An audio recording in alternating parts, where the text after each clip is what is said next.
only watch this video if you cannot do it by yourself in Excel, because you don't learn Excel by watching videos. You learn Excel by trying it out in Excel. Let's make pivot tables. So the first step is that you select the source of which you want to make pivot table. So in this case, it's this table, right? And the easiest way to select a table is if you do Control A. There you go. The other way is manually. So I'm holding Shift now, and now I'm holding Control and Shift, and then I've selected the whole table. Step 2 is we click on Insert, and then Pivot Table. Okay. Then Excel asks us, where do we want this pivot table to appear? Well, in this case, we want it to appear here. Let's see where we have to make it, in cell G44. So that's over here. And we click OK. And now we can drag the fields that we see over here on the right to filters, columns, values, and rows.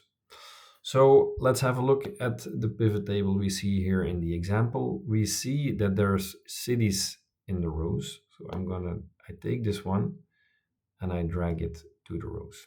Why do I say drag? Because if you select it, you see everything is put automatically where Excel assumes it has to be.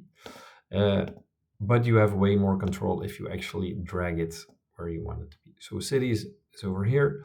There's names in the columns, so I'm gonna drag seller to columns.